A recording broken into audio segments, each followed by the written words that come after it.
La plupart d'entre vous connaissent peut-être pas. Ces centres régionaux en antibiothérapie, c'est nouveau, c'est depuis 2 ans.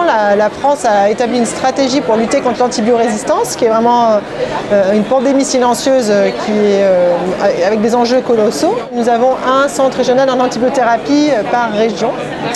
Ces CRATB travaillent avec des effecteurs locaux qui sont les équipes multidisciplinaires en antibiothérapie. Ce sont des équipes hospitalières qui ont des nouvelles missions maintenant, de se tourner vers la ville pour améliorer les avis, des missions cliniques, mettre en place de la téléexpertise notamment pour les tracer, organiser le parcours de soins en infectiologie, et puis aussi une partie plus stratégique, élaborer des recommandations, mettre en place des protocoles d'action, des programmes avec les gens de leur territoire, que ce soit les professionnels libéraux, les autres établissements de santé publics et privés ou les EHPAD. En tant que centre régional en antibiothérapie, on doit promouvoir le bon usage des antibiotiques vers les professionnels de santé, et les médecins généralistes sont vraiment des acteurs très importants puisque voient beaucoup de patients et prescrivent 75% des antibiotiques.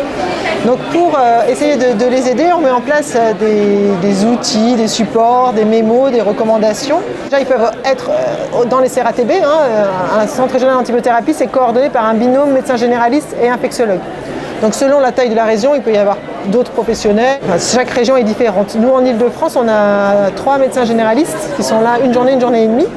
On reste des professionnels avec une activité sur le terrain, donc à l'hôpital ou en soins primaires pour eux. Donc déjà, en tout cas, les médecins généralistes peuvent s'impliquer en travaillant dans les centres régionaux en antibiothérapie, ou sinon en étant ambassadeurs du bon usage. Alors selon les régions, ça sera différent, mais nous en Ile-de-France, on va en avoir 9 à partir de septembre qui ont une journée par semaine à dédier à ce projet de santé publique de lutte contre l'antibiorésistance pour travailler avec nous à des outils, à des projets, et puis ensuite aller les diffuser sur leur territoire et s'inscrire dans la durée pour aller voir leurs pairs professionnels de santé dans les CPTS ou autres maisons de santé et dans les EHPAD par exemple.